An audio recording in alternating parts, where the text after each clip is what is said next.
right, so once again, good morning, and an exciting day for our community here once again, as we're unveiling another project that has great impact to our community. At this time, I do ask for everyone that is able to please stand as I introduce to you our tribal chaplain to start us with an invocation and blessing. Please help me welcome Alice Jo Ricketts. Dear Heavenly Father, we thank you for this long-awaited day to break the ground of this facility.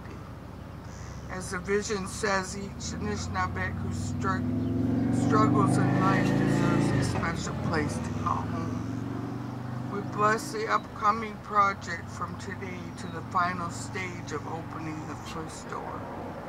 We ask you to guide the process and keep our construction workers safe, and the design and work effortless with no obstacles.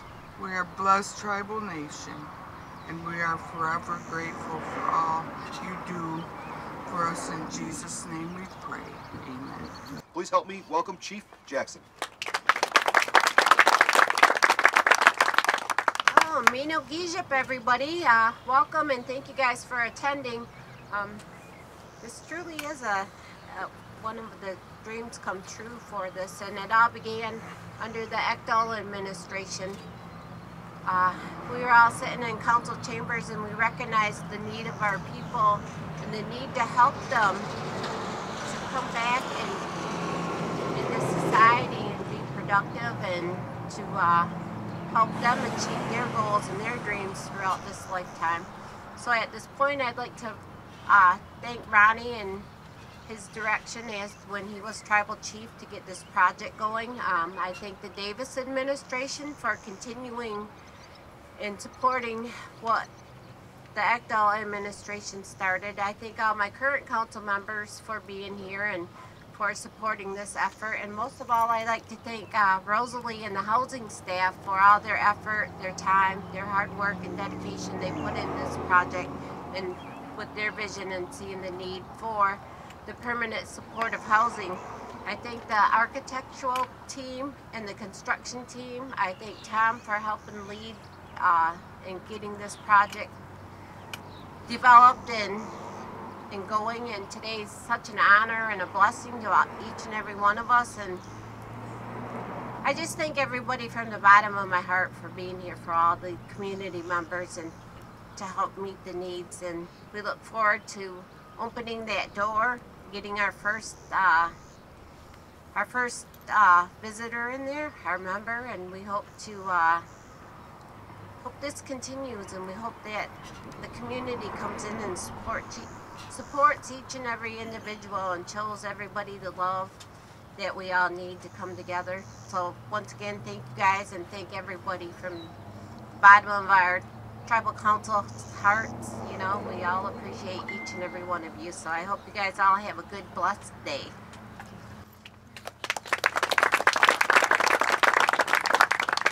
Miigwech, Chief, and thank you for those words. And you know, with us in attendance to our current council members that I would be remiss if I did not introduce. So just wanted to acknowledge our council members that are here with us today. Just out in the audience to my left, David Merrill Jr. Thank you very much. And Mary Quigno. Martha Womawants. Frank Cloutier. Diana Quigno Grundle.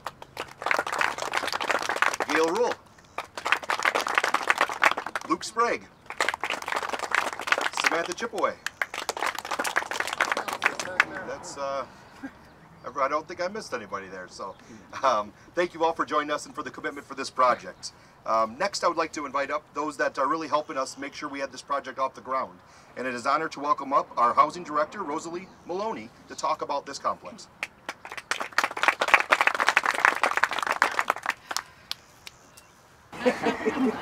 Well, actually, the idea started back in 2018 when I first took over as the housing manager, and I came to realize pretty quickly that the Saginaw Chippewa had a housing problem, a housing crisis. Tribal members were calling me and asking for housing assistance because they were being shut out of the rental, being able to rent downtown. The landlords have some very strict rules. So these are our members, our loved ones, our family, our friends who struggle with substance use disorders and mental health issues.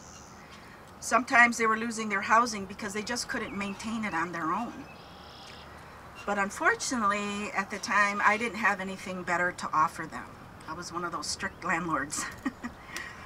So for these families, our loved ones, they were struggling with housing barriers, like lack of financial resources. Many times their income is so constrained by paying off lawyers and just all kinds of bills, all kinds of garnishments. You have to have your first month's rent, your last month's rent, and your security deposit all at once. There's no easy payment plan. Or they had a poor credit history or no credit history. And sometimes with substance use disorders comes criminal history as well. And if you've been in treatment for any amount of time, you're not employed.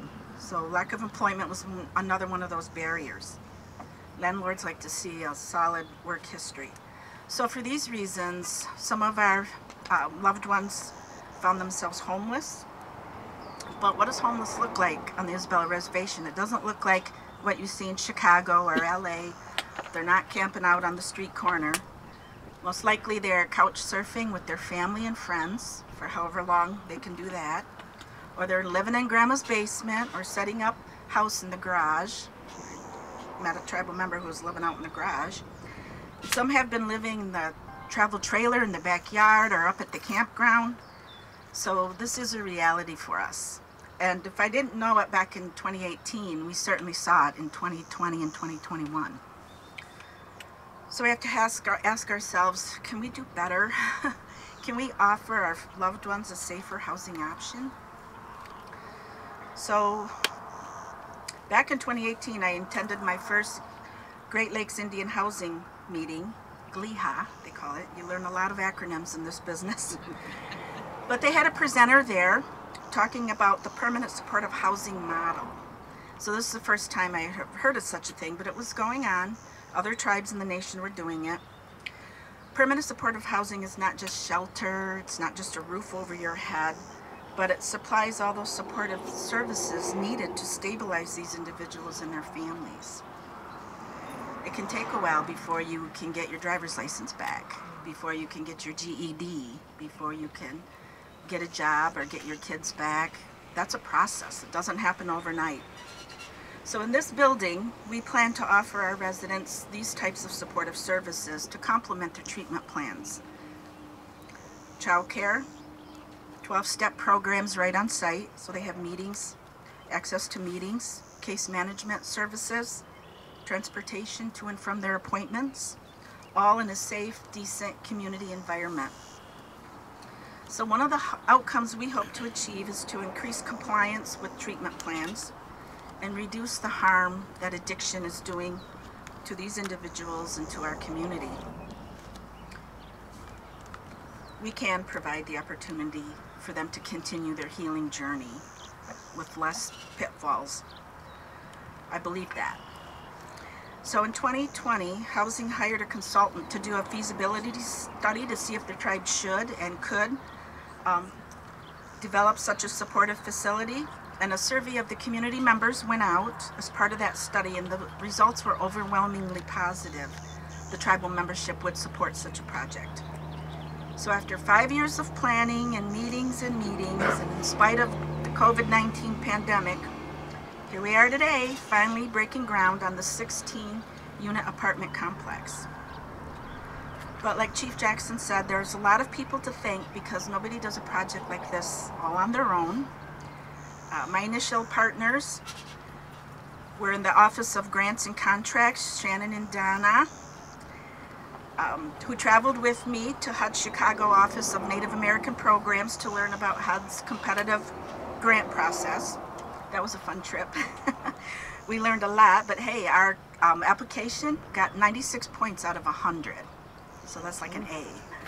But that got us the nearly $4 million in funds to get this started.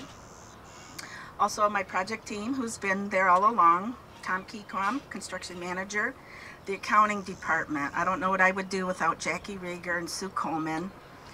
Such boosters, real cheerleaders. The planning department, code compliance officer, Ed Howard.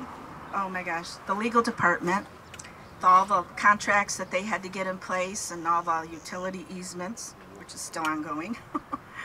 Also, the Saginaw Chippewa Technology Information Department. They were very helpful and are still involved. But ultimately, the tribal administration, Dustin and Ruben, and all the councils, thank you for your support and realizing that this is something that we do need, and it's probably the missing piece that's going to make a difference for somebody. Even if it's just one person, it's worth it. Because I think we've all lost to suicide and overdose too many loved ones. So I'd also like to take this opportunity to let you know we are going to do a naming ceremony or a naming contest for the building very soon, because we would like to hear from the community what they hope for and envision for this place. But also save the date.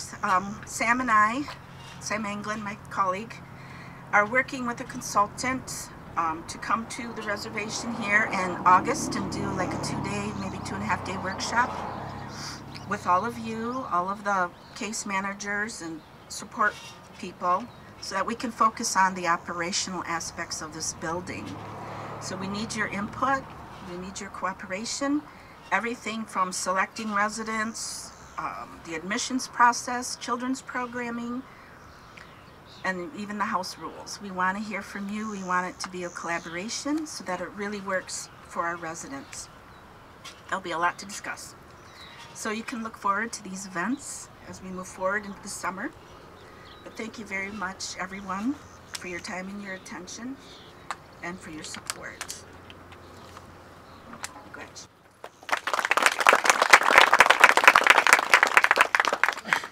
Thank you, Rosalie, and as she mentioned, there's so many partners here that make this a reality today, and we look for the continued support and guidance and inclusion from all departments to make sure that this facility operates at its highest capacity and that we're serving the majority of our members that need that assistance as well.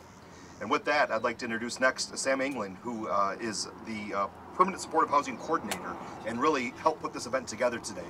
Everything here was his dedication. He's done a fantastic job today. So please help me in welcoming Sam Anglin up to the mic.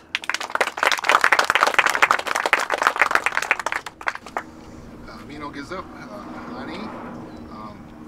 Again, I'm the Permanent Supportive Housing Coordinator. I'll be running the day-to-day operations of this building. So this project is more than just affordable housing to the Saginaw Chippewa Indian Tribe. This project is about establishing a healing community based on the concepts of housing first and harm reduction models. We have to get rid of the stigma of addiction and mental health and treat people as people. This lodge will allow people with common issues to come together to empower, encourage, and build from each other in a safe and trusted living area. We as Indigenous people have lived a permanent supportive housing model for a millennium. I would like to thank all the various councils that help secure the funding, provide the vision and direction for this project. A huge shout out to the housing manager, Rose Maloney. Without her dedication, this project would not be there. And again, Tom Keequam for being diligent with this project too, and all of our construction projects. We have a wonderful team here at the Saginaw Chippewa Indian Tribe, and we should be proud of that. So I look forward to welcoming everyone next year for the ribbon cutting ceremony, and as I always say, I guess it's time for me to earn my keep now, so thank you guys. Well done, Sam, and thank you so much for today and organizing this great event. I know it took a lot of support, and we're so glad that many of you are able to join us today. You know, we talk about partners. It's not only the internal partners of the Saginaw Chippewa Indian Tribe, but it's those external partners and those contractors that we have partnerships with, friendships with, and those that help make our dreams and our visions realities. So with me first today, I would like to invite up the Vice President, Dale E. Johnson Jr. from J.R. Heineman and Sons Construction to say a few words about the project. Please help me in welcoming Mr. Johnson Jr. Good morning. First off, I'd just like to say thank you so much a little bit of history behind what J.R. Heinemann's has been involved with yourselves, with Tom in the past. Worked a ton with Tom and Sam as well.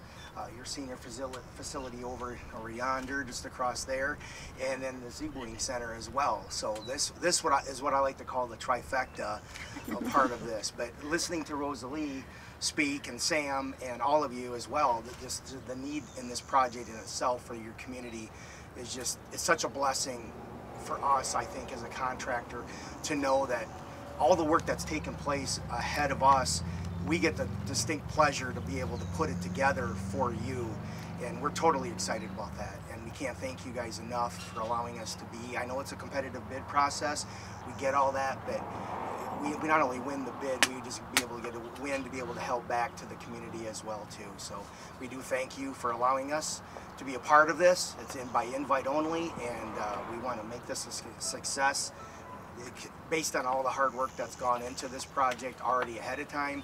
We totally look forward to completing this for you. Completion is supposed to be substantially in June, end of June of next year. Our goal is to get it in even sooner yet, you know. But again, we just, from the bottom of our hearts and from J.R. Heinemann, we just thank you and your community for allowing us to come in here and to be able to build this building for you and be a part of it as well. So, thank you.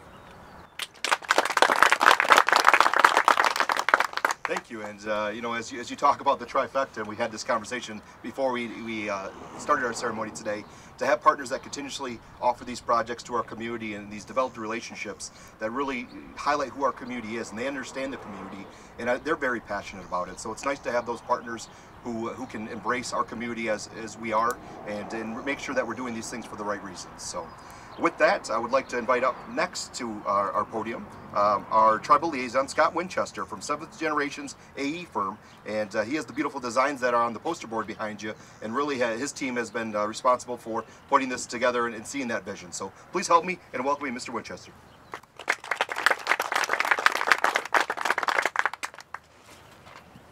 Bonjour, Scott Winchester in Deshikaz. I'm a member of the Pokagon Band of Potawatomi and Thunder Clan. With me today is Steve Zimmerman, also from our company. And just a couple minutes on who we are and what we do. We are owned by the Pokagon Band. We are not just a simple architecture and engineering company. We have 4 other professional services that worked on this project with you. Our mechanical engineers, our civil engineers, our architects, interior designers, and our other company, Blue Star Integrative Services. So as a tribal company, we are really honored to be part of this, for this beautiful project, and be part of your team. During this process, Rosalie and Tom have been very helpful. You know, during the design, there are stops and goes and starts and everything, and they've made the decisions that were necessary to move this project forward. So we appreciate all their help and all their assistance and all their leadership, and you should be proud of that for them. The other thing, you know, again, we're very honored to be part of this process. Part of what we try to do as architects and engineers is to bring culture into the building. So today, you know, we have a very simple double-loaded quarter type building with apartments for 1 and 2 type bedrooms. We also can serve families in the building. So it brings all those needs and services that you want to provide into this building. And you can look at it as a soaring eagle, and the arms of that building welcoming them, all those residents from the east into the building, as a new beginning. And with that, miigwech, thank you for your time. Glad to be here. All right, we're going to count you down, and on the count of 3, we're going to put those shovels in the dirt, and we're going to do our official groundbreaking here. So on the count of 1, 2, 3, the kickoff to permanent supportive housing here at the Saginaw Chippewa Tribal Community. Round of applause, everyone.